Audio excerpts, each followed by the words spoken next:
attend or has been is my microphone off? Into the Premier League games that have started this evening, they will be able to off on the webinar a little bit later on. A big thank you, first and foremost, 90 of you that have joined us this evening and you haven't been enticed to watch the Premier League games. So a big well done to you guys. You're obviously very keen to continue this series of webinars on community engagement. And like I say, big fair play to you for that one. Brilliant. So you are all here this evening, hopefully, for the webinar on common unity, but more so looking not at this slide. This slide was a week late, so that just shows that between myself and Russ, we've looked at this presentation many a times and we didn't notice this absolute schoolboy error. So you are here this evening to hopefully not be on this webinar, but to look at educational establishments and institutes and the power that they can bring to your club, league or organisation. And it is today on Wednesday the 17th of June and not Wednesday the 10th of June. So well done to you guys for being on the right webinar. So who is this individual speaking to this evening? If I haven't introduced myself virtually already on one of these webinars, nice to meet you all. My name is Danielle Warnes. I'm the National Club Services Manager here at the Football Association. Throughout the webinar series and throughout the webinar this evening, if you do have any questions, please do pop them in the chat. If there's anything that's outside the scope of this presentation this evening, you'd like to ask me a question, please don't hesitate to email clubsprogram@thefa.com and I'll be able to help you with any questions you may have. Alternatively, you do have your local county FA that are fantastic, so please do drop them an email if there is any further questions or any other topics that you would like to discuss that, like I say, is outside the scope of this webinar this evening. So a small little bit of housekeeping, mentioned a few things already there, but please do make sure that your microphones are muted. The webinar will be recorded and you will be able to catch up at your own leisure. The slides will also be emailed to yourselves, as well as any kind of additional resources or content that we assign alongside the webinar. And any questions that you have throughout the presentation, please keep yourselves muted until the end and we will be able to answer any questions you have. So just pop them in the chat so I can begin to populate them throughout the webinar series this evening and then look to share them with Russ and our additional special guests. So just a quick recap of the webinars that we have covered to date. So they are all there for you. I'm not going to go into each and every one of them, but if for whatever reason you have missed one of them topics, please do again email clubsprogram@thefa.com and I'll be able to share all the relevant information. Alternatively, bottom right hand side is a link to our clubs and leagues dedicated page on the fa.com that has a whole host of additional resources and information. So today is not the second part, but today is the third part of a 4-part series. And tonight we will be looking at the relationships, education and institutes, which was off the back of looking at the power of your local network and individual skills. Originally started off by looking at community as a whole and finishing next week on the 24th of June, looking at places, spaces and faces. So that wider community development. So I did mention that we have Russ here this evening. So Russ, if you'd like to say hello. Evening all. For those who have rejoined us, thank you. For those who have thought, did the ball cross the line or not? Feel free to still ponder that because the watch didn't work. And for those who are new, hiya, my name's Russ Smith. I've worked predominantly for 20 years in community, whether it be coaching, sport development, a range of things on a kind of a wide range of stuff really. So I've worked for the FA really for 15 years in partnership on a range of stuff. I'm a current committee member of a league, which is called the Stairbridge District League here in the Black Country. And a lot of my work really has been all about community and the power that football can have really. And part of this webinar series is sharing best practice, me giving you a bit of insight and knowledge that I know and has helped me in my career, but also, you know, other football clubs sharing and looking at what they can do for you guys to have some ideas post-COVID as we're now starting to get, our kids back involved, there's going to be a bigger, wider need for that wider community development as we go. And we'll go to our next slide because we've got some guests with us tonight. So we've got a couple of clubs sharing with us. So Tom Finney, which is based up in Preston. Charlotte's from the University of Portsmouth. We have a little bit with a policeman, Dave, who's back in my patch in Smethwick, about how they've used football to make a difference. And the key bit really is tonight is we're going to split education institutes up a little bit. So our first bit of share will be about using and linking football with education establishments. Then we'll have a little opportunity for some questions if you want to, after some presentations from our partner clubs as well. Then I'll just retouch base back on institutions as the wider series.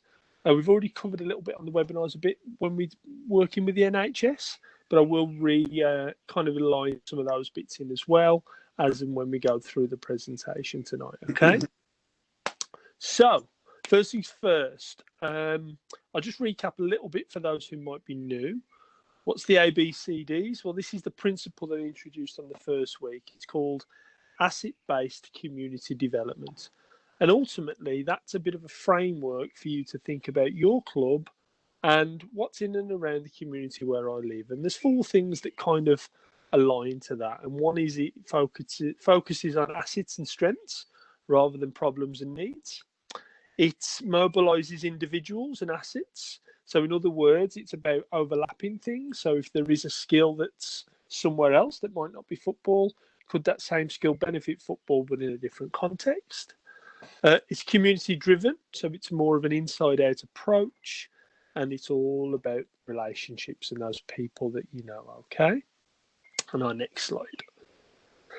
And if you looked at it like Lego in its simple terms and formats, just a quick one, guys. If you are on the call, I think I've got Pete and Mark who might have their mics on. So if you can, just do that for us. Just mute yourself, just so that you don't get the feedback we just had then. Cheers, guys. So if you look at your community as Lego, really, there's probably lots of separate bits that don't interlink together. And what this framework gives you is a bit of a plan to join up the Lego, shall we say. So in other words, if there is something that's a strength, can it work in line with what you're offering as football? And on the other sense, can football help and benefit that partner as well wider? We're all aware, obviously, of the work that Marcus Rashford's done in the last couple of days. The power of football can make a difference, and it's not really football he's helping to change. It's helping to change something that was a need in, provisions for summer for those people maybe on low-income families. And those things can kind of help out overlapping where you might have a service or a provision that could benefit somewhere else. Next slide. And it's about common unity. That's something you would have heard me say for the last 3 weeks if you've been on. Common unity is looking at what are those shared common goals, common things that you do that might have unity and align with other organisations, places, and community members that therefore can add value. Next slide. And I've given this example to introduce most weeks. If you think about your club and you look at maybe an area around your club, 2-3 miles, could be bigger if you're a rural club. What's there? So what are the physical spaces? What's the heritage and the culture of your area? What institutions are there? Who are the individuals that could maybe benefit through this, or the networks that are already existing, and the local economy? And using these as a framework, we've broken down the webinars into these 4 to therefore help and align with you guys to get some ideas as we go through. And tonight is all about the institutions that might be in and around your club. Next slide. And that two-way street, I think, I mentioned it briefly, that post-COVID, and we're starting to get back to some sort of football now, that we're going to have a range of different needs, wants. We're probably going to be looking at skill sets that maybe some of your coaches, your normal committee members might not have. Could be charity partners, could be the institutions that we look to work with we might not have worked with before. And we all know that there's going to be a range of things that might change. It could be services that you need. It could be things like mental health, as an example. Could be that funds are different now, so people are going to have to work together to get development funds or look into, more capacity of what you're doing. So making sure it's that two-way street. What can football give? But on the other hand, what can football benefit from? And where others can help out with that along the way. A two-way street. So our next slide just kind of overviews that, and our institutions is our key one. And if you go to our next slide, we're looking at two different areas really tonight. Schools, colleges, universities is kind of our education establishments. Our armed services and health is kind of our second part, okay? And what we want to do, I mean, my aim really within the hour and a bit issue is about what can you take away that you go, do you know what? Maybe we could do that with our club, or maybe that's an idea that I didn't know before. And that's the whole point. We will be interactive, so I will be asking you to use the chat box. So if you don't know where the chat box is, just have a little look for it now, and I will be asking to do that because I might pick on some here to share and give some examples. And remember, this is me giving you some insight, but this is about you. What might you have knowledge as well, because we all don't know everything. And our next slide, please. So, start off with the chat box then. I want to know, what are your current relationships with education establishments? So what that might mean is, how do you link with them already? Is it the fact you get players from there? What are your links for your club with the schools, colleges and universities in and around your footprint at the moment? All right, and we'll go to the chat box and we'll see what comes in. Over to you guys. Share and care. Local college partnerships, students, okay. So we've got some placements, I think, from Michelle. Thank you. Maybe it helps to get their work done, yeah. Mascots, like it. Player recruitment. Training facilities, I saw there. Yeah. College football program, great. Coaches, so you go into the college. Primary schools, you host events, great. Education, after school clubs, training, yeah, player recruitment from Helen, brilliant. Open days, CPD. Okay, so I'm going to pick on one of you. Some great answers so far. Thank you for your interaction. I'm going to pick, is it Jeremy and Ruth Reynolds? So if you wouldn't mind unmuting and just tell us a little bit about who's your club and a little bit about your message that you've put on there about what you do with schools. Yes. How do we do that? Oh, yeah. Hello? We can hear you. Let's you can hear me. Sorry, I couldn't. Yeah, I'm Jeremy Reynolds. I'm chairman of Biggleswade FC. We're just a club, just a senior club, just under 4 years old, so we're quite recent. My career's been in education and teacher and advisor. So we've had matchday mascots from the school. We've had lots of links going into the school, and it chimes with what you're saying about how we can support the school, because they're big on values. So we've presented, we've got a values cup that we get presented in the school regularly. So the school values, we try to exemplify that with the club. We've had a couple of players going in assembly talking about things like teamwork and resilience, and how what they try to develop in school chimes with what we do at the football club. Brilliant. So you're matching up their values by offering them a service that might be able to inspire or align in through football. So it has a mean. So the values of the children, it has a meaning in terms of what their role models that young players, a little bit older than them, are doing every day, match days with the club, like resilience, coming back from being behind, teamwork, how the team can progress, work as a team, that kind of stuff. Jeremy, that's awesome. Thanks for that share. If you wouldn't mind just popping your microphone off now. Thank you. So there's a great example straight away of using football for good rather than the traditional things which we may get. So if we go to our next slide, I knew that most of your answers would probably cover these three things. You predominantly might work with your schools, colleges and universities for maybe some volunteers, maybe getting new players, and using of their facilities. And ultimately, you know, that's probably the top three things that you would link with your education establishments for, because investment into facilities tends to be either on an educational site that would have a club partnership. Your recruitment of players would probably come from where young people are in the schools, in the colleges and universities. And your workforce, well, there's a need there. There's young people or young adults that need experience. You might be able to provide that and align that with some sort of workforce pathway as well. So thanks for that. Next slide. And we need you to go back to your text box here, because I know it's not that easy sometimes working with your school, your college or your university. Sometimes you're going to get some barriers. Could be that no one gets back to you. Could be that you've not identified the right person or they've outpriced you. Just share with me a couple of your barriers, if that's okay, in the text box. What have you come across that's been a barrier?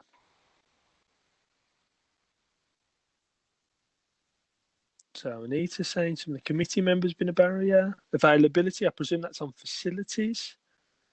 Community office not helpful. Yeah. Two-way communication, cost. Non-response, Daniel. Yeah, I know how you feel, mate. I've been there. Lead PE teachers don't like football. Yeah. Multiple clubs in a small demographic. Yeah, sometimes it waters it down. Yeah. Okay. Right then. So I'm going to pick on one of you because you've got some great answers here. So I think I'm going to go with that's a really good one. Just let me go back to it. Sorry about that. Yeah, let's go to I think I'm pronouncing it right. Dahaj Uddin. I think I have. Would you mind unmuting, just telling us a little bit about availability and what you mean by that? So in terms of what we've done is we operate over two sites, one primary school and one secondary school. So what's happened with that secondary school is that what we tend to do is once kids finish school, they tend to go home, and because we're working with a lot of Asians, and they'll probably go mosque, do some Islamic studies, and then trying to find time, 7 o'clock, 6 o'clock availability for slots isn't easy. Yeah. So what we're having to do is kind of like have 3 teams, 4 teams, 5 teams in one small area, just to accommodate enough of our players to have training either through winter or through some of the summer period. And do you think that's because they're valuing the commercial income over the relationship with the kids? The conversations we've had, it's solely down to, I think, the commercial interest more than. Did I pronounce your name right? Yeah, you did. Fantastic job. Appreciated. Thank you for that share. If you wouldn't mind just muting. No I'm also going to pick on Michelle Dorling. Michelle, tell me about your non-two-way communication. If Michelle's there, Michelle Dorling. Hello. Oh yeah, tell me about that then. Your two-way communication often hindered.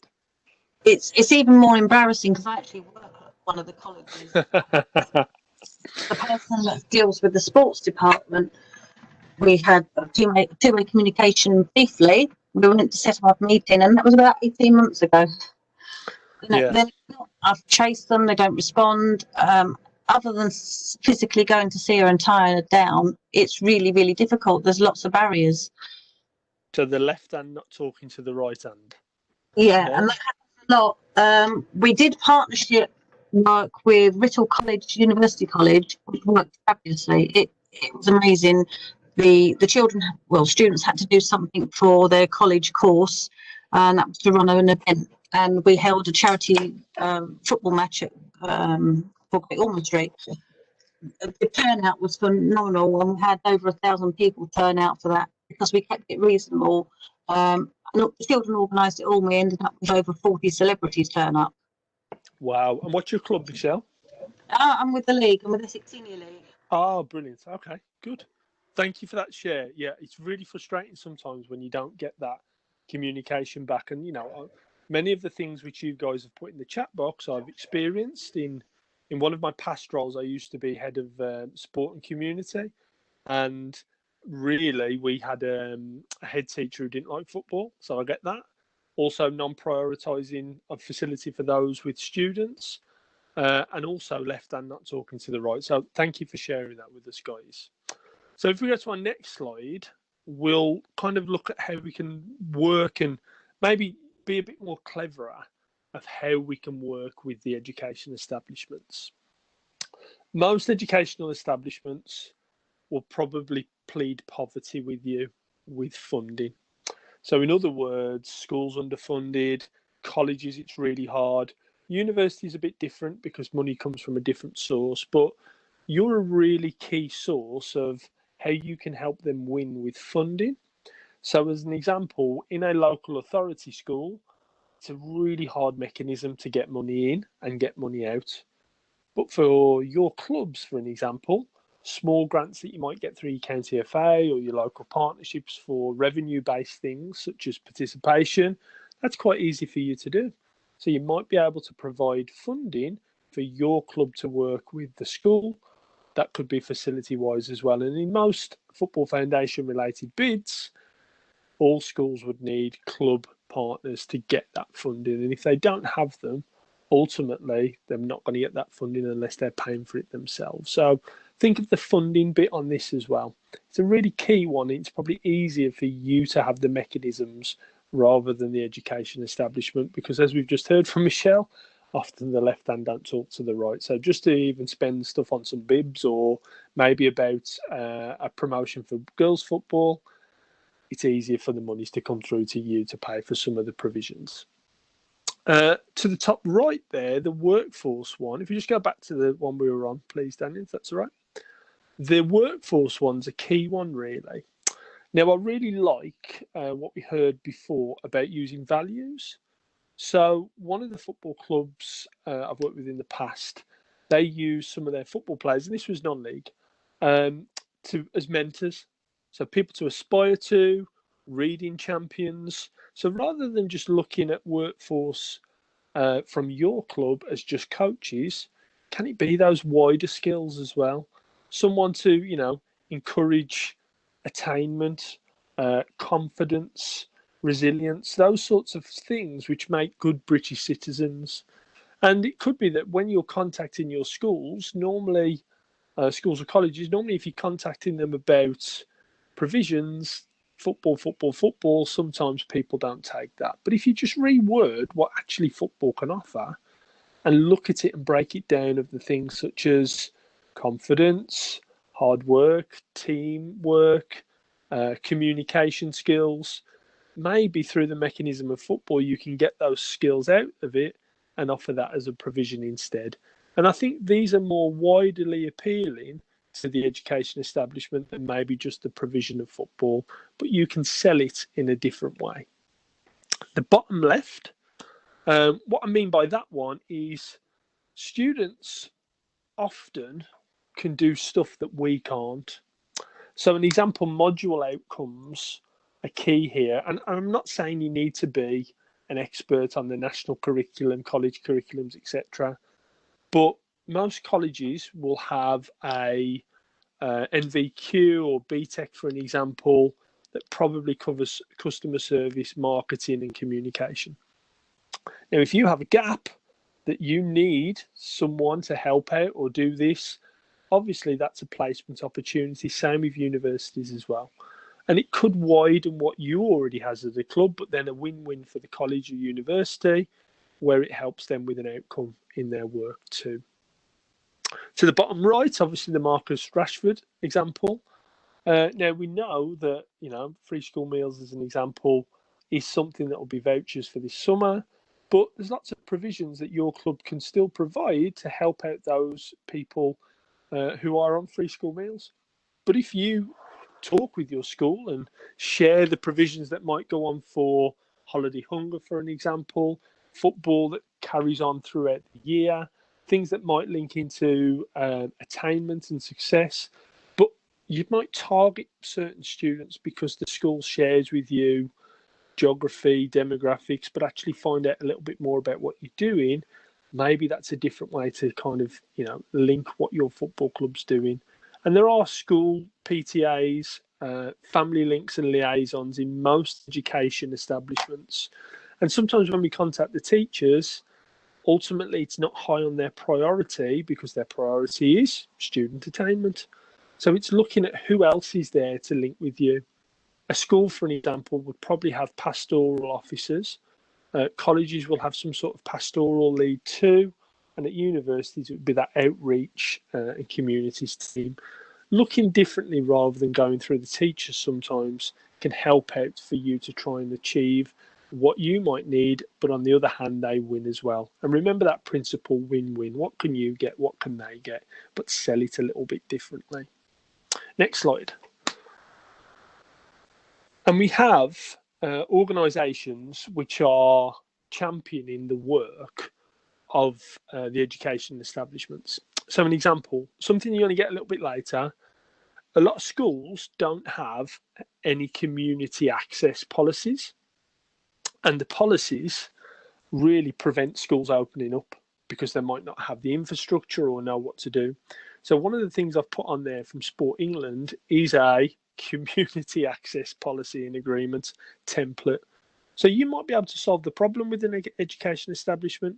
You might want to use their facilities. They currently might not know how to do that, or you could do it together. That's one example that's on there. The Youth Sport Trust that tend to cover more of your primary and secondary school age groups. They have a lot of workforce aspirations and leadership. So how can young people be successful in helping out as part of like playground leaders or aspiring others? But again, that's a shared skill. Is that something that your club can help with, something you could recruit into or align to? And there's a big push at the moment with girls football through the Youth Sport Trust and some of the partners and programs that are there. With books, so that's British Universities College Sport, they are essentially, they provide a lot of stuff around competitions and pathways. But another angle for them is workforce and employability. So sharing across some of their themes, targets, aspirations is something where your club could help out with as well. Again, I've put their link on there to do that because effectively, you know, you've got an adult there. Some of your easiness of getting young people involved could link to their studies to an aligning of what the shared outcome could be that we're going to hear a little bit more about. AOC Sport oversee colleges. And again, it's predominantly their traditional work is competitions and pathways, but there is a large theme there around leadership, employability, opportunities, coaching, volunteering. And again, I've put that link on there to have a look at, which therefore you've got some strategies from the overseeing body that can align back into your local institution. Okay, so that will be some insights shared with you at the end of today. Thank you. Next slide.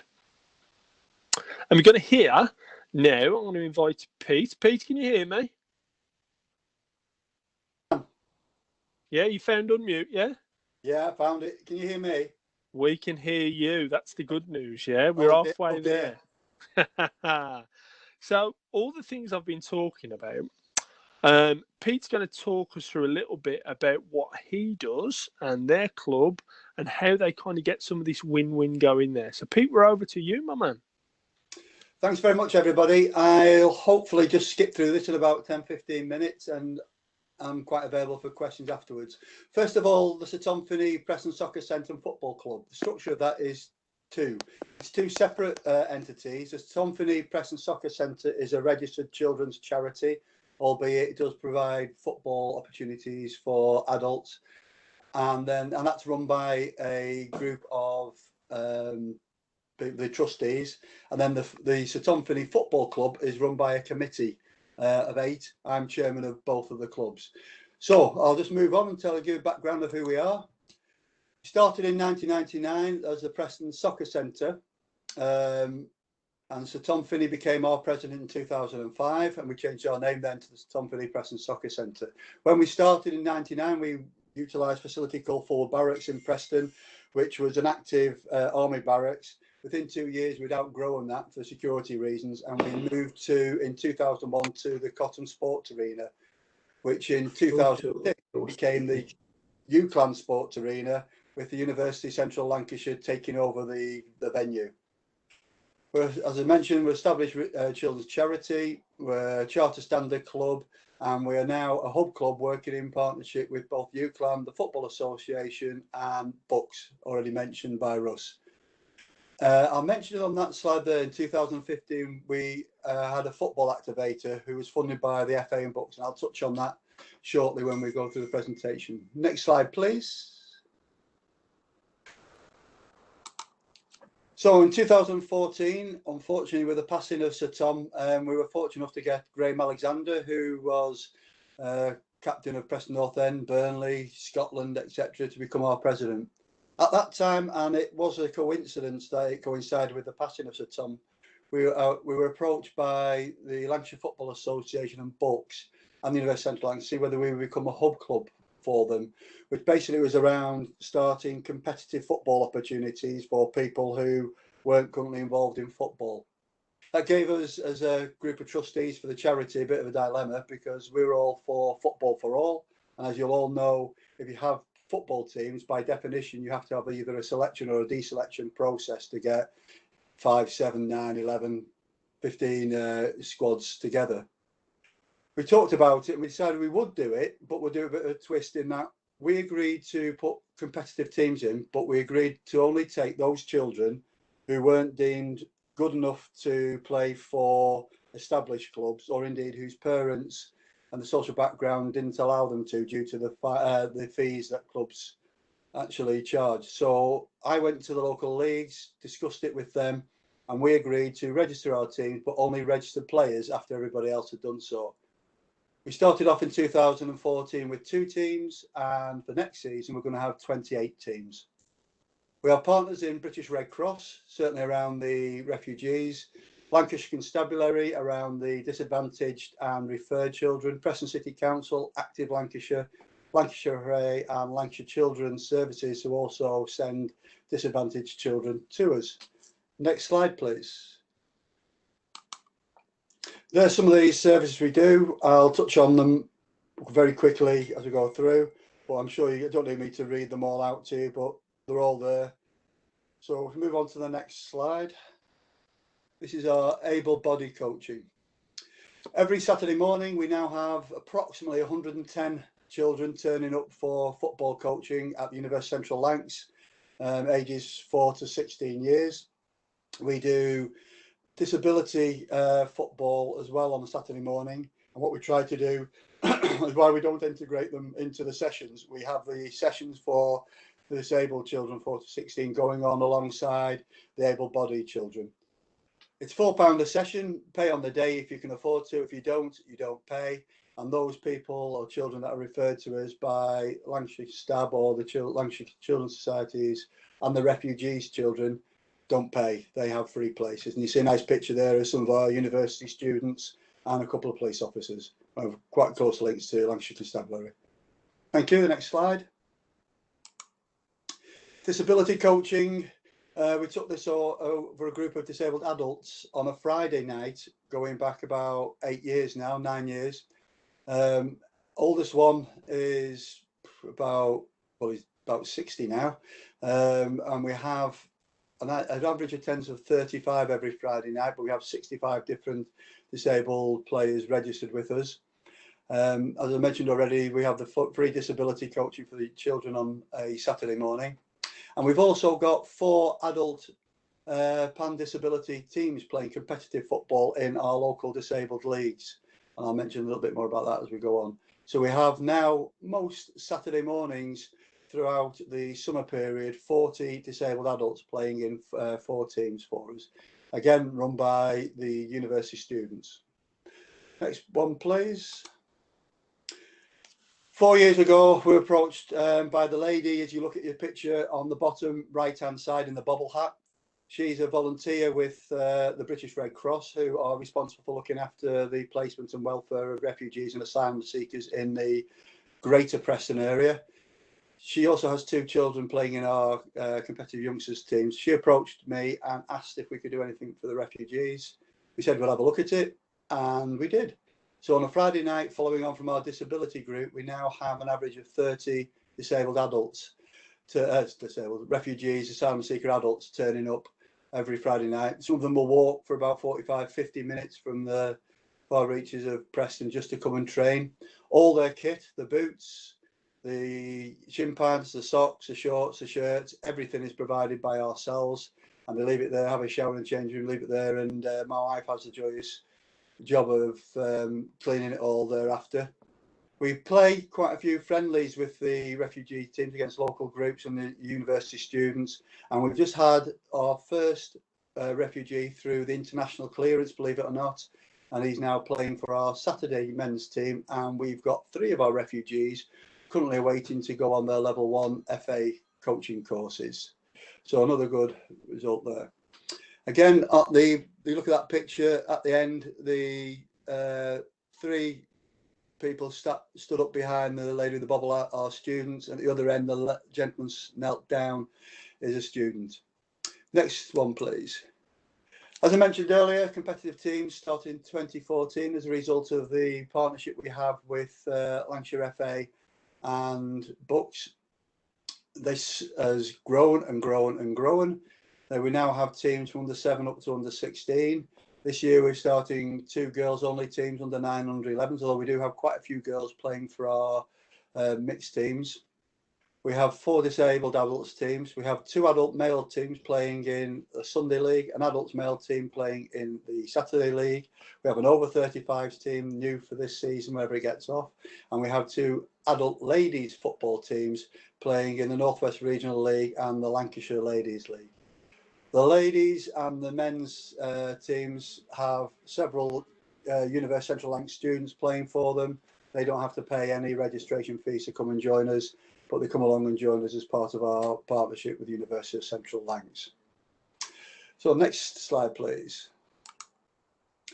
Volunteer opportunities. One of the big things about this is we don't have any paid posts at all with the Satonfini Football Club or Satonfini Soccer Centre, although we do have in excess of 150 volunteers. Last season we had 160 volunteers, of which 60 were University of Central Lancs students. We look after our volunteers. We develop them along the lines that they wish to be developed, and we pay for all the courses they go on, the kit, and everything really for them, and look after them. We also run a young coaches scheme, so that when children or young people are aged 12 plus, and they want to get involved in coaching, we put them along with an experienced coach on the Saturday mornings. We will cover the cost of any age-related courses that they go and do with the Lancashire Football Association, and when they are 16 we will pay for them to do their level 1 course, and then they give their time back to us by volunteering and coaching Saturday mornings, or indeed on a Wednesday nights or Friday nights. We also organise holiday clubs, organised, advertised and run by the University of UCAN students, and they are held at the university ground, which obviously then gives university students far more experience, but also pay. They get paid about £50 a day for it. So about that, I'd just like to talk to how we've actually done this, how we've been successful at getting 60 students, 155 volunteers. Before 2014 and becoming the Hub Club, around about 2006, when the Cotton Sports Arena became the UCAN Sports Arena, we were obviously then utilising university ground, university places. So we started getting an into the university. I'm not saying for 1 minute it was easy. It was quite difficult. It's taken us 15 years, 16 years to get to where we are now. So it's not easy, and it certainly wasn't quick. But over time, by me badgering, my wife badgering, we've managed to get into going to the freshers fairs when they all come to university, to the volunteers fairs. You'll all be aware, I would think, that now in most degrees the students have to complete a minimum of 100 hours of community service, which is great. But for clubs like us, we like to get in at the year 1. We've found that getting into year 1 and keeping the year 1 students with us for 3, maybe 4 years, we get far more value out of them. If we're paying a lot of money for them to do the level 1s, level 2s, we keep them for the 3-4 years, and we have it that way. We're now part of the lecturers, the first year lecturers timetable, and this has all come about, and I mentioned right at the first slide, on the first slide, about a football activator who was funded by the FA and the books. In 2015, after us agreeing in 2014 to become a hub club, there was a paid post put into University Central Lancs. Their role was to generate far more competitive football within the university, but also within the community, and we benefited from his post. Unfortunately, that fund is now ceased, so that's no longer with us, but that kickstart helped us no end. It's now allowed us to get into all the freshers' fairs at the University of Central Lancs. We are now part and parcel of the year one timetable, going into lectures to present what we can provide at the Sir Tom Finney. That's not just sports courses. We also go into sports management. We go into physiotherapy. We go into the hospital courses and also media courses, and we talk to them, and we get an awful lot of volunteers that way. So it's not been easy, but we've managed to get there. And obviously the last one would be providing lots of benefits for the students to come along. They see it, they're paying £9,000 a year now, and at the end of their courses, they want to have jobs. So as I'll explain in the next slide, please, the benefits they get from us are quite substantial. You see that we will pay for them and cover the cost for them to go up to a UEFA B license. We would have had 3 former students actually nearly completing the UEFA B license now if it hadn't been for COVID. Those 3 that are doing it have all been with us since the year one course at University of Central Lancs. Been with us now for 5-6 years between them. All 3 of them were going to be doing the UEFA B and staying with us. They're local. Well, they weren't local. 2 of them weren't local, but having been to Preston's University, they've now got jobs in the Preston area and stayed with us. We do the level 1, level 2 as a matter of course, if they wish to do so, coaching disabled footballers, first aid, futsal and welfare officers, but they're also all DBS checked. Last year, university students benefited in excess of 7,500, not each, but in totality, for the money that we as a club paid for their qualifications. We provided all the kit and we also provide the transport. The students get the opportunity putting into theory, into practice, the classroom-based theory, and they come and do it actually hands-on. As I mentioned before, holiday clubs, they get an opportunity to plan and also make some money during the summer holidays. They get that experience of planning, organising and leading sessions. They get coaching opportunities. I will write numerous references for students to go aboard on the challenges to Canada and the USA. We've had about 30 students now go to Canada and the USA to gain very experience, and they obviously get jobs. We've now got quite a list. We keep a historic list of the students who've got jobs. We've got students now who were coaches with us now working at Manchester United, Burnley, Preston North End, Blackpool, Fylde, Fleetwood, all mainly in the community aspects of those clubs, but still having full-time jobs as a result of working with us and getting the degrees at University of Central Lancs. We have about 10 students who are now teachers. And in addition to university, the university make about £7,000 from us for hire of the facilities. So our FC train on a Wednesday night at University of Central Lancs. All our home games for the teams and the adults all play university pitches on Saturday and Sundays, and the soccer centre is based at university on a Saturday morning. So next slide, please. The future. As I mentioned, we currently have 4 disabled teams. One of the leagues that they play in has folded, so we're looking, and we would have been looking to do it now, we haven't been for COVID, setting up our own regional adult disability league, again run by the students and based at UCLan, again giving them invaluable experience and making more opportunities for our disabled players. Every year now we put in a minimum of 2 under-7s teams, and we will continue to do that. If we have sufficient players and volunteers to run teams at any other age, we'll add them to the league, because at the university we managed to fit them all in for pitches. We're very, very lucky that way. So what's gone well for us over the years? Well, the student recruitment in year one, you've seen the results of the students we get. We introduced those students to the experienced students that are with us for 3 years, so they then form support groups themselves, which seems to work well and ensures that they stay with us. We pay for all the kits, so they get shorts, socks, shirts, waterproofs, all with the Sir Tom Finney name on. We have a welcome do for them, where again for students they get the food for nothing and they get to know the experienced students. We utilise students now on all the fairs, all the freshers fairs and the volunteers fairs, because it's far better than me talking to the students. It's far better the students who have actually experienced, who've got the qualifications doing it, and it works.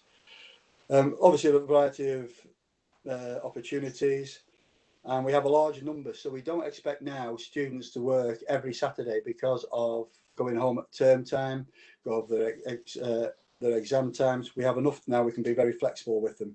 And we also balance the number of students who are local to the Preston area with overseas students and those students that travel into Preston, again, to balance off people leaving for half term.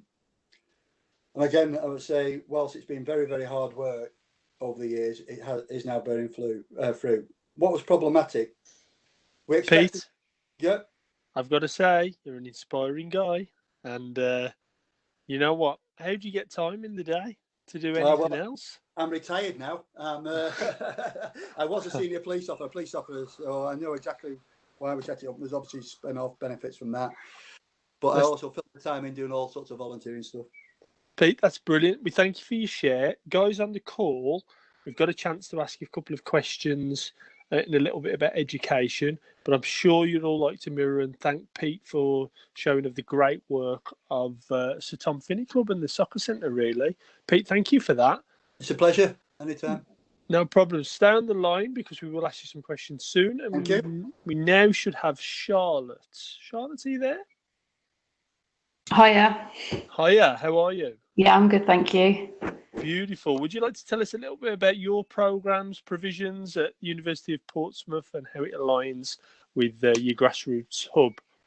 Yeah, well, hopefully I can sort of give the other perspective to Pete, because I'm going to talk from the university point of view. I work in a university sports department. I'm sports development manager. So part of my role there is about developing sport, not only in the university, but in the community as well. So hopefully that will give a slightly different to what you've just heard.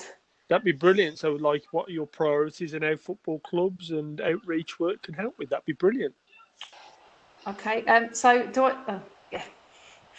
I'll just give a bit of background to our university. I'll try and keep it fairly generic, because the thing about universities is that they do differ greatly.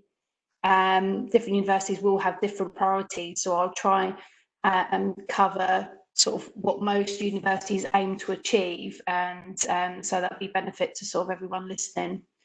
So in terms of our university strategy, like many universities, we do have a commitment to the local community and welcoming local people onto our facilities, and that's to promote sort of learning, any engagement, and obviously sport is an excellent tool to do that.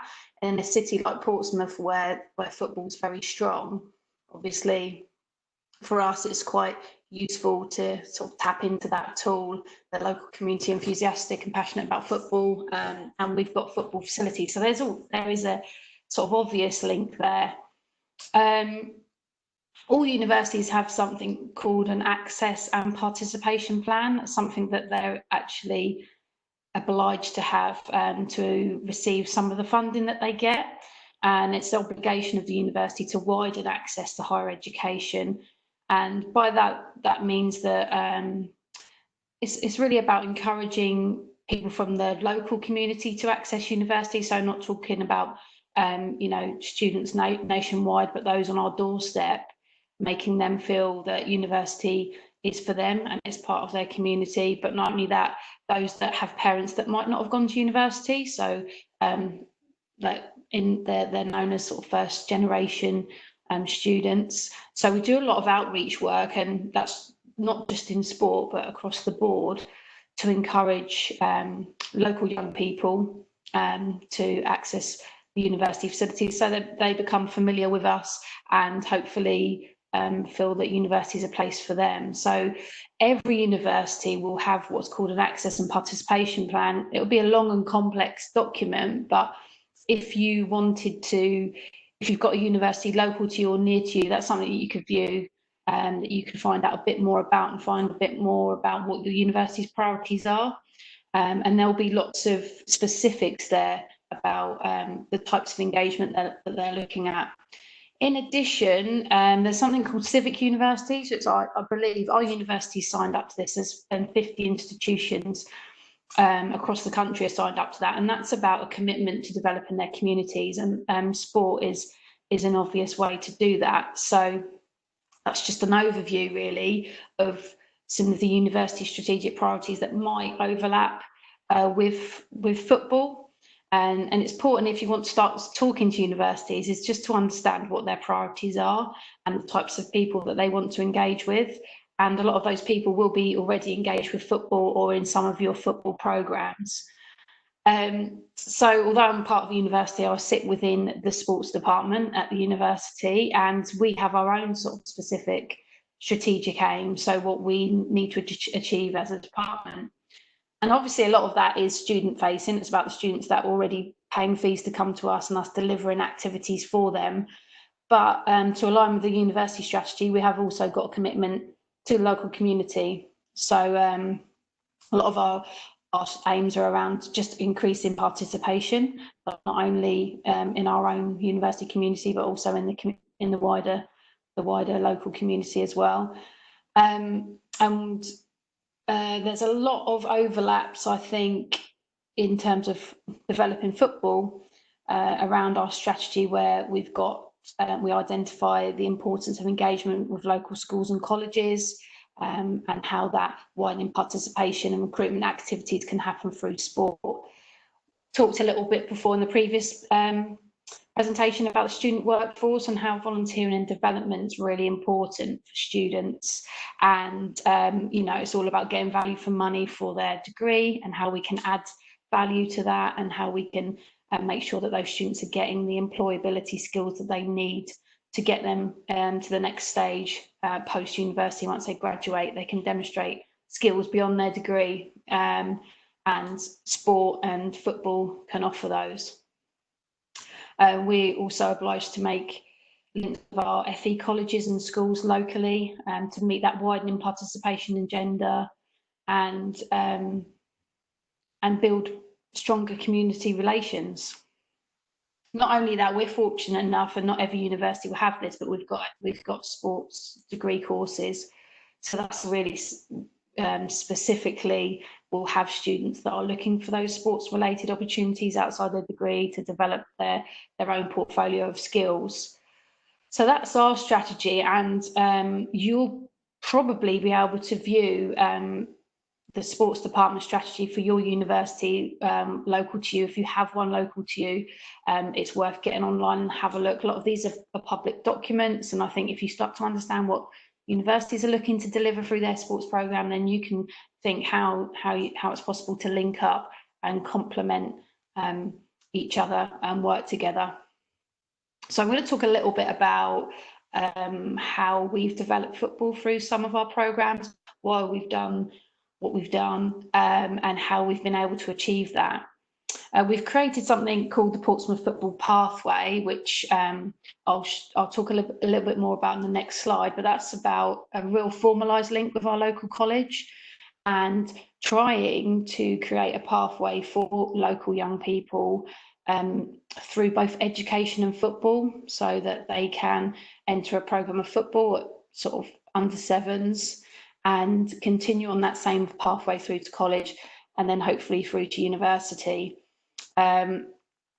It's meant that we've actually, rather than adopting a community programme, we've tried to develop our own through building our own links. We've also got good links with Hampshire FA. We've, similar to the Preston example, we've achieved some funding for our hub club. So we work with Hampshire FA on delivering that.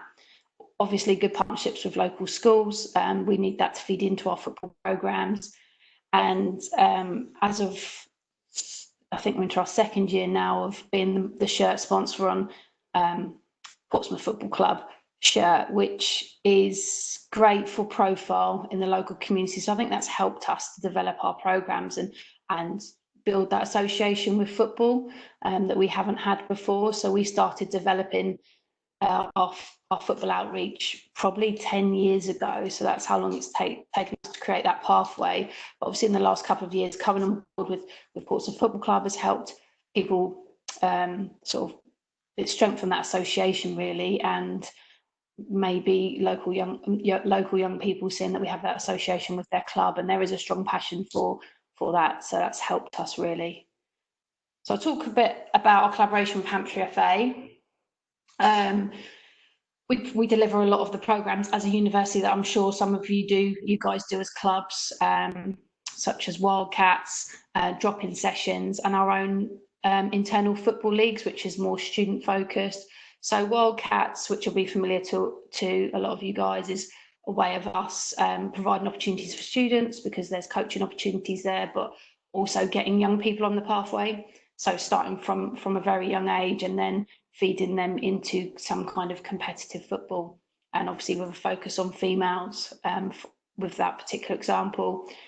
It's probably taken us about, in terms of workforce, to develop a referee hub, probably about, I'd say about 6 years, where we've got quite a strong recruitment and training process for students to become referees.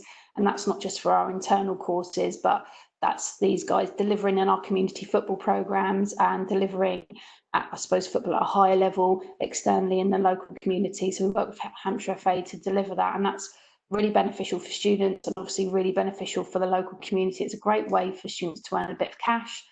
They can work in local grassroots football. They can support our programs. It's been really successful. Similar to the present example, you know, getting the students on coaches and courses and getting them delivering on our own football programs and various different types of CPD to complement that.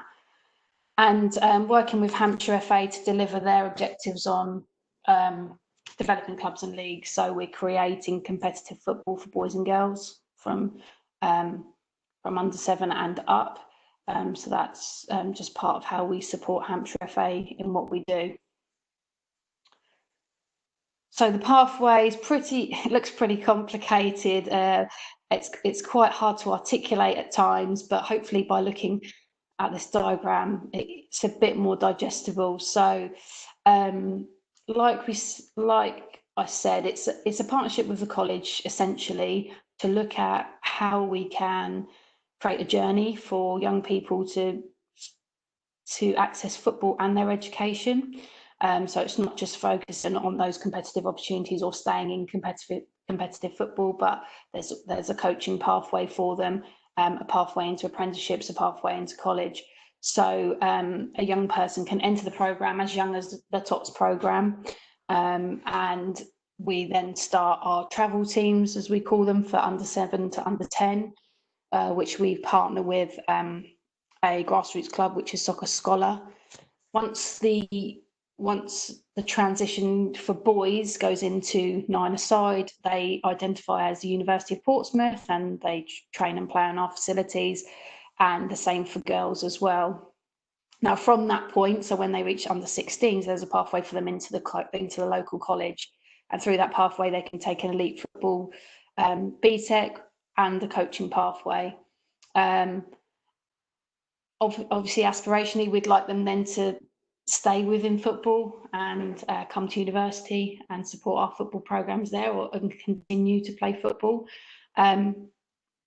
And that has happened for some of there have been students that have played in our junior teams because we've been running the program for quite a long time, and progress into our university football teams or continue to coach in our university programs. So that's the aspiration of the pathway. The challenges of that is, I think, is getting young people from both boys and girls from their grassroots football into college football. That's probably the sticking point. It's where you need to have a lot of attention and care to retain those young people, keep them in competitive football and keep them in an education pathway. But like I said, we've had both boys and girls progress from under 12 girls that are now at university in our first team university women's team. So it is effective. The advantages of us sort of pooling all our resources is that we've got a really good development pathway for coaches. So once they get into college, they start their coaching pathway, and we can support and develop them with whichever path. If they don't come to university, they will have, by the time they've got through college, they'll be really well equipped in terms of having their coaching skills developed. So that's an overview of the pathway. We have looked to review this. I was chatting to Danielle previous to this call about the size of the programme. So it's kind of a victim of our own success. The programme's grown considerably, and although we have got good facilities, it's they are limited, and there's only so many teams we can run at every age group. So we're kind of looking to condense that and consolidate what we do, maybe focus on quality over quantity, and we're having some discussions with the college at the moment about where our boys teams sit. So it is under review. We're constantly looking to review and tweak it so that it always remains a relevant programme. But the partnership with the college will always be important to us, and will always be important to us delivering football, although we feel we're probably better placed to support women's football, and the college probably better placed to support boys football, but continue to work together on that. So the achievements, similar to Preston, the opportunities for students to develop and gain their employment skills and be part of that workforce has been really important, and was really the main reason why we started this in the first place. Probably 10, 12 years ago, it would have been difficult for us to pick out a first year student, put them on an FA level 1 and chuck them in a local football team, because the infrastructure wasn't there. So what we tried to do was create our own infrastructure and environment, which was focused around the student, and that's probably where the pathway came from. Obviously, grassroots football, I feel like it's moved on in that time, and grassroots clubs are probably better placed now to support students, and I think they have a lot more support in terms of CPD and offerings from the FA to make sure that environment's right. But at the time of starting this, it probably was a slightly different picture. So that's probably changed our focus a little bit as well, because we feel like there's probably lots of places now that these students can go outside of our environment where they'll get a really good experience. So as I said, we grew our own community club called University of Portsmouth, playing in local leagues, both boys and girls team, achieved Charter Standard, Club of the Year. We've achieved Wildcats. I can't even think what the title was, but similar sort of accolade.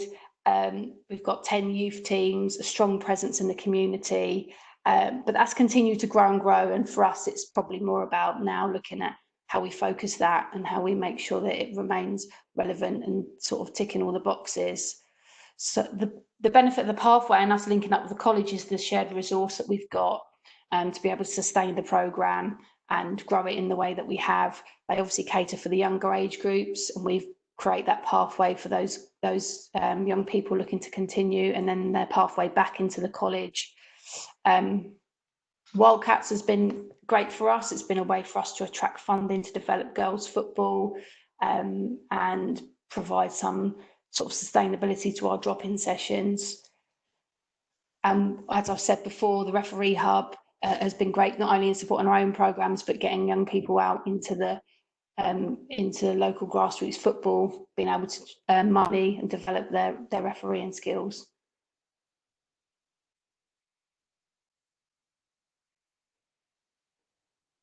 So in terms of what we've done as a pathway, we will continue to deliver this, whether we receive funding from as a hub or not. This is something that meets all our strategic objectives. So looking back to, if you're looking to have these conversations with universities or colleges, it's about understanding what they want to achieve, what they want for their students.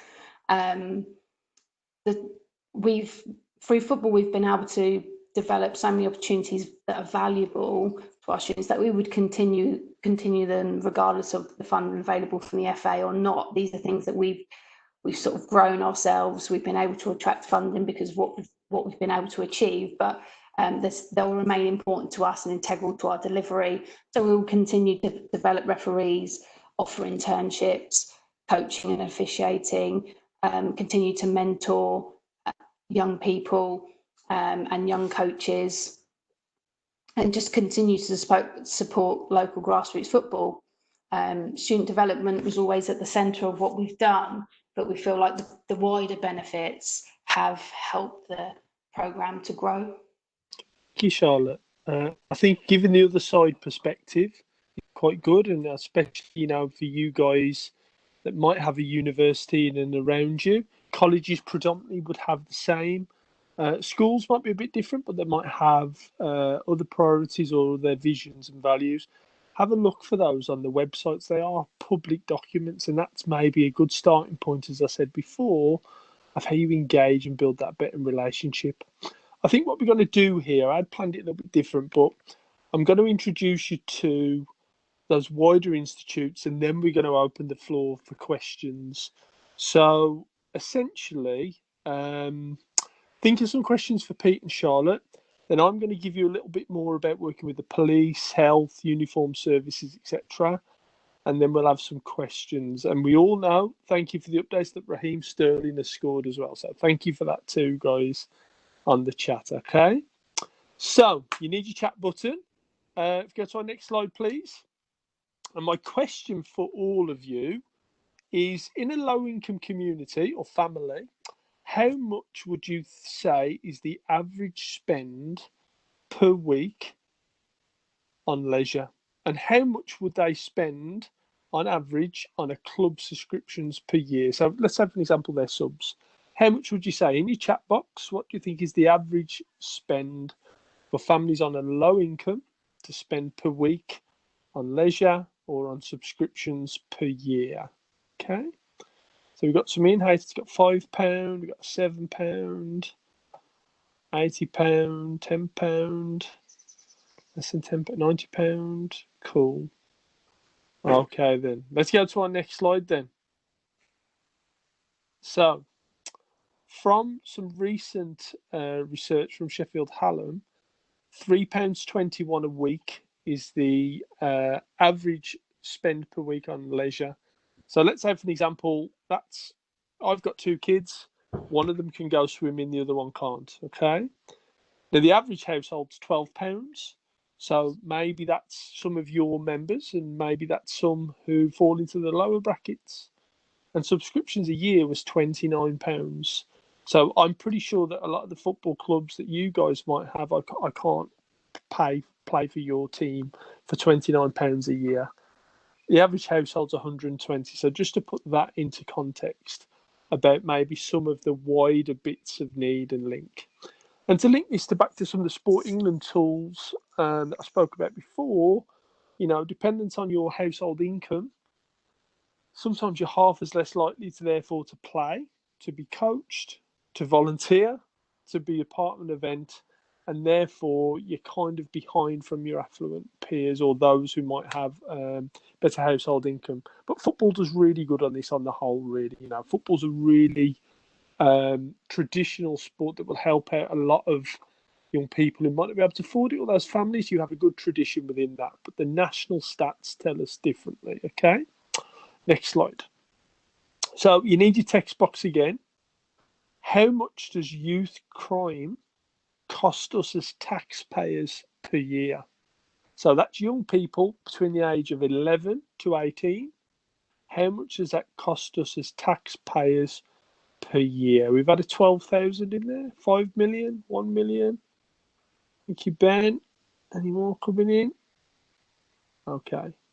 If you just press next, Daniel, it should come up. Well, the answer is £11 billion, folks, right? £11 billion. Now, that's a lot of money, especially in the environment post-COVID where we are now, where we're probably going to be in a recession, all right? And if you think about prevention through sport, how youth crime costs us that, but I've always lived on the great saying of a kid in sports, a kid out of court, that we can prevent a lot of that with maybe some of the services, activities that your clubs will do. Next slide. And there's just, a stat to help out underline that, really. Some of the prevention there is really key. Yeah, that's nationally active. So if you think that 88,000 10 to 17-year-olds, for an example, when this study was done, are in the youth justice system, that costs a lot of money per kid. Now, prevention or positive pathways can help out, change pathways, and changing lives is a big thing that football can also offer. And, if your club's doing that, great. Or is it something that you could partner up with those that know to help out to do that? Next slide. Now, obesity, inactivity, is one of the largest killers, really, as part of National Health Service diseases in the future, heart disease, cancers, etc. So Sport England is our government agency for getting more people active. How much do you think they've allocated to tackle inactivity in England? How much do you think? In your text box again. 25 million and 11 million just. 1 billion, 5 million, 235. Well, the number's going up. Okay, let's go to the tick, which should show us. So there's £265 million allocated over 5 years in this Sport England window to tackle inactivity. So in other words, just get people to move more often. But if you think about the prevention, that the NHS, as an example, would cost us 10 times that amount per year, not over 5 years. And that's just the basics of prevention and treatment. And you think about the money that we've had to invest during this COVID period, there's going to be a little bit less of this stuff. So how your club can help out those get active who might not be active, through things such as walking football, through social prescribing, which is something I spoke about a few weeks ago, where people can be referred from their health practitioner to do activities with you, and even part fund some of the things that you might have for mental health or for wellness or disability services is really key on the community agenda. Next slide. And you can work out what you might offer and what the social return on investment could be, which gives you a really big picture of how your club can show what you do to make the difference. This is a screenshot from one of the clubs I help out in with the Midlands, and their basic social economic value of what they put back and save society was 757,000, and that's from a club called Worley Juniors.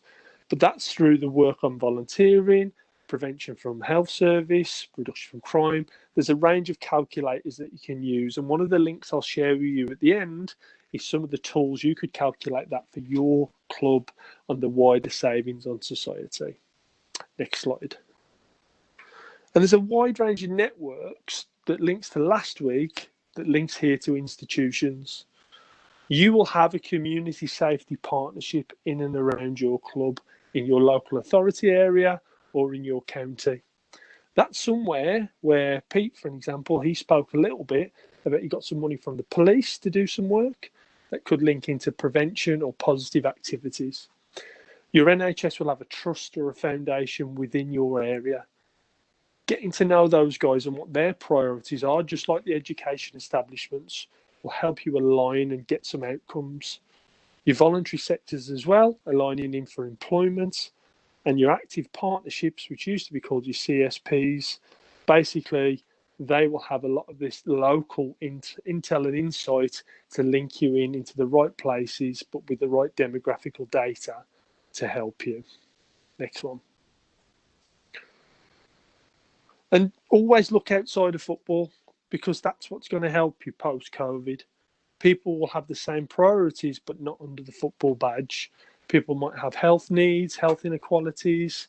It could be about prevention of crime, but you can still help achieve those priorities, but you've got to look outside of football sometimes. Football might be your vehicle to deliver it, but it's how you work that together. Next slide. And just to finish off our presentation before we have questions, I thought I'd align community safety in there. And one of the projects I've been involved with for about 8-9 years uses the police. And the police using football as their vehicle to reduce crime in Smethwick. If you want to turn up your speakers on your headphones or on your PC, and I just had a couple of minutes interview with Dave earlier today, just to overview a little bit about what they did.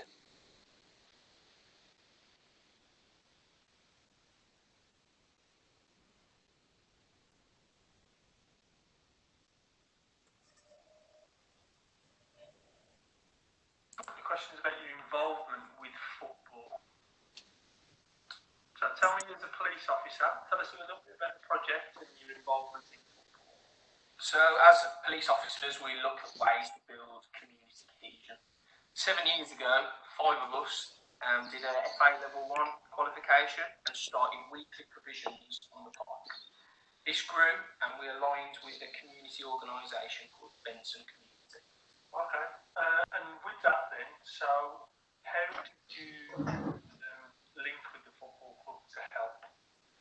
So really looking at capacity, so for 5 officers on the park to now 600 8 to 18-year-olds playing, helped having a drive, as police work sometimes diverts us. Consistency is key for this. Yeah, I think, modern policing is you can't really be doing session and then be called away to deal with the robbery on the high street, can you really? Absolutely.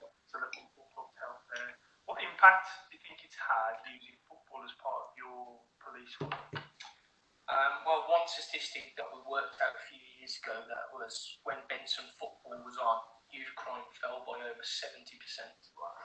Also, the relationships, the prevention and the ability to signpost families.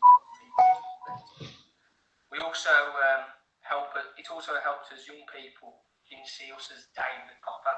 It was more Dave from Benson. So I suppose that relationship with the community, they see you as the coach, you build a relationship rather than, How sustainable is it then? Well, we help with Benson with workforce, proceeds of crime, grants and funding, and have joined up with the council and the community. 7 years after doing our level 1 alongside Benson, we've seen a change from young people now who are adults, asking if they can even volunteer, which is it's amazing really to see them grow and want to help out. Smethwick is a very diverse part of the Black Country, but football speaks the universal language, as we all know. I think that's key, isn't it, really? Because, short-term impact is fine, but long-term development makes a big difference. Something that you're continuing to do. It's really important how police can really join in the club.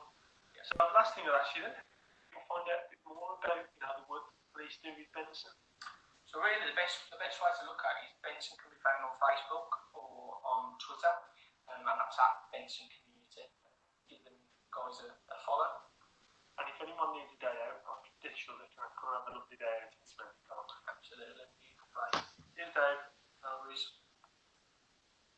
So just briefly there, guys, effectively, the police started provisions, linked with the club, helped to reduce crime by 70% over a 7-year period when football's on. So that prevention obviously helps the police save money. We've just heard that it's £11 billion that youth crime costs us. So working for a shared outcome through football is something that's really helped Benson as the club and Smethwick Police with Dave there make a big difference. And therefore, both parties benefit. As soon as the proceeds of crime funds come along, and just in case you don't know what those are, stuff that gets confiscated by the police, they sell it off and then they use the money to give back to the community. That's something that could, ultimately align in and benefit your club if that's relevant to where you are. Next slide, please. So as promised, here's some of the links, but we'll keep that screen on. I'm going to ask you now, we've got a chance for some questions. Pete should still be on the line, as should be Charlotte, so we can direct some of those where we need to. And I'll invite Danielle back in just to kind of have a look through and see who's relevant for what, guys. And thank you for your interaction so far tonight. Brilliant. Thanks, Ross. Thanks, Pete. Thanks, Charlotte. Again, a Very, very insightful. Hour and 15, hour and 20. So it's really, really good.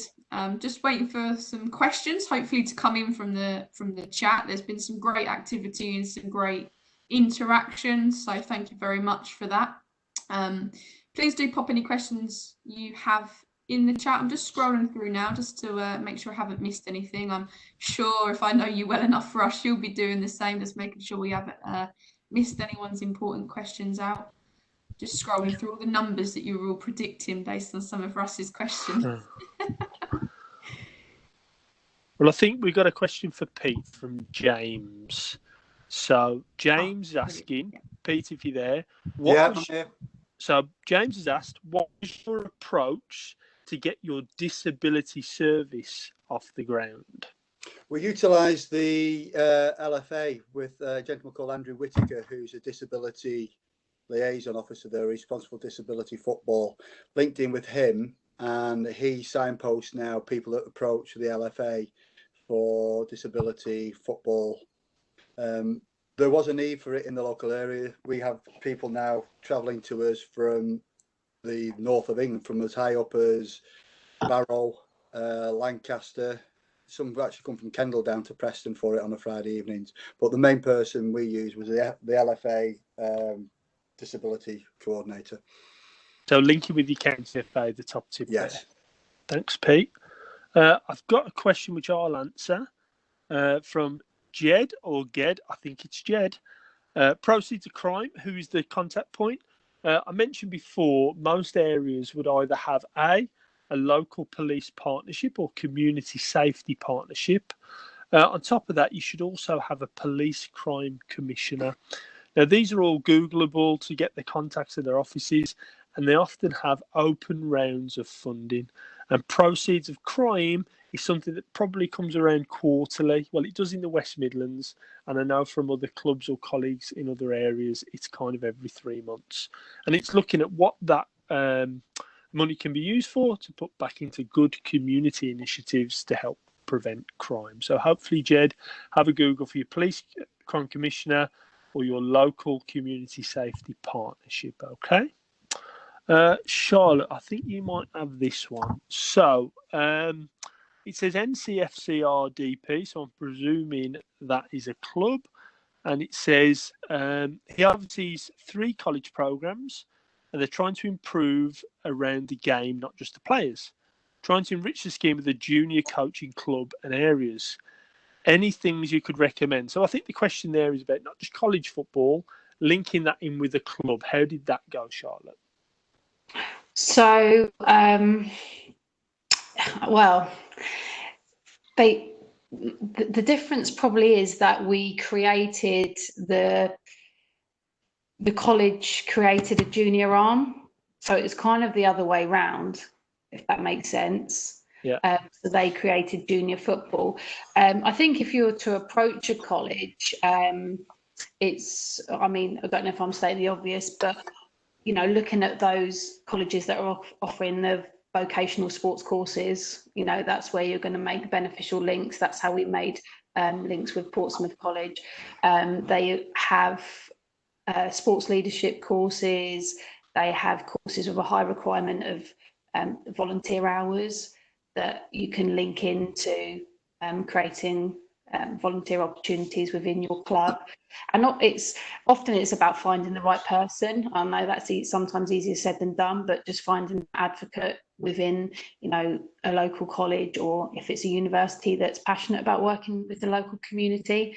So there'll be lots of contacts within individual sports departments, but you know, it's about finding that right person, and there will be someone who is passionate about making that link and developing sport in the community. So it's about really networking, I suppose, networking with your local FA or county FA, and seeing if there's any college or university representatives going there. So then you know that they're looking to create those links. Thank you, Charlotte. Great one. Errol, yes, these slides will be available. Daniel will share a little bit about how that is. And I think we'll finish with AFC Didsbury Villa's question. What's the best piece of advice you can offer a new team who's setting up and want to establish a link with a local educational establishment. I'll start off on that one. My best piece of advice is find out what that education establishment's values, visions are, and then you've got a good starting point of some common unity. Where do you start from that they want and what you want? Pete, anything to add?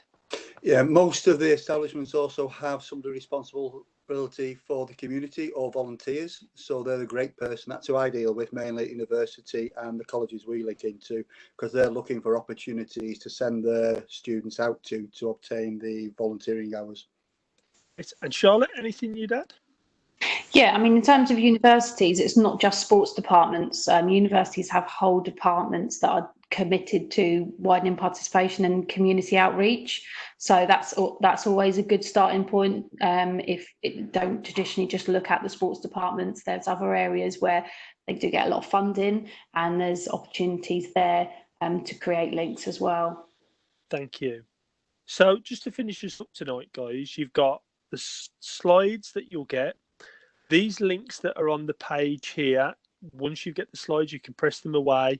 And what I've put on there is Sport England's inactivity guide, some more work about youth prevention in crime and sport, access to schools. There's a community usage guide, as I mentioned before, some stuff there about the organisations, books, AOC, Youth Sport Trust, etc., that you can all use to link to your clubs. And lastly, I've put on there the social return calculator. So that's something that you can download, have a play with, find out what you do, and see what it might come out with in a return for investment on your club. Danielle, take us home. Brilliant. Thanks very much, everyone. Thanks to our guest speakers, Charlotte and Pete. Thank you very much for your time this evening. Russ, thank you very much for being the glue and steering yet another webinar in the right direction. This is no means of a plug, but I think it just ties in nicely with kind of this topic around working with young people.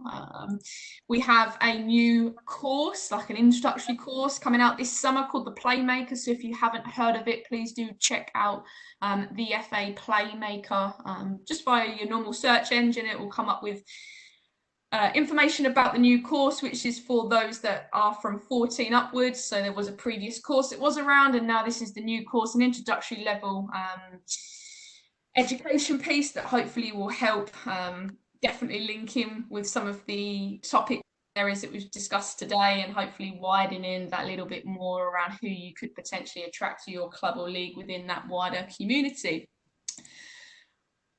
So this is normally Russ's piece, but I'll definitely take this from him because he's been doing a great job so far. So next week, our final webinar on this series does look at physical spaces and heritage and culture. So please do join us on the 24th of June for that webinar. We've had the questions, which is great. Like I say, next week is all around places, spaces and faces, which does link in and gives us that final overview of community engagement. That does leave me to say thank you very much for your time this evening. Great dedication from all 111 of you that didn't dip into the Premier League fixtures, although some of you might have done and been exceptionally good at multitasking. But like I say, thank you very much for your time this evening, and take care. We'll see you next week. Thanks, folks. It's 2-0, by the way, to Manchester City. Have an enjoyable evening, folks. Feel free to log off now.